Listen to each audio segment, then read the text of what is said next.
Hello everyone, ayan gagawa tayo ng side dish. Ito ay ang dried radish. Binabad ko sa tubig ng 3 hours and then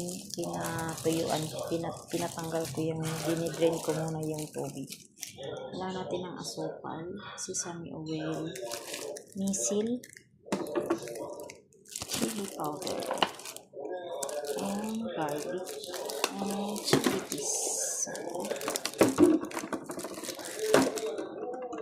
Lagay natin ang ating dried radish sa ating bowl. Lagay tayo ng chili powder, 1 spoon. Lagay tayo ng chili peas, 1 spoon or 2 spoon. Ayan. Lagay tayo ng 1 spoon na sugar or 2 spoon.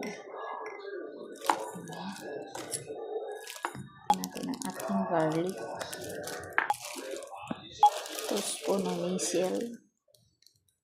Kung wala kayong misil, okay lang. Okay na yung tuna sauce. Lagay tayo ng 2 spoon.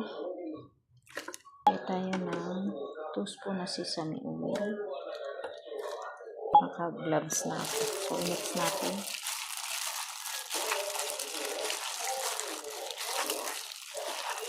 Ano lang to, pang side dish.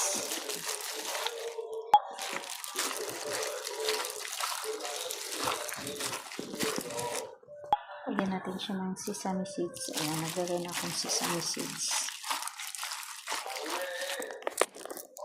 Ayan, gawa na ang ating radish.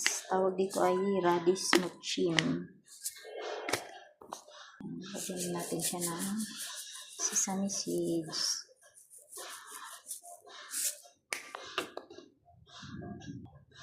Thank you so much for watching.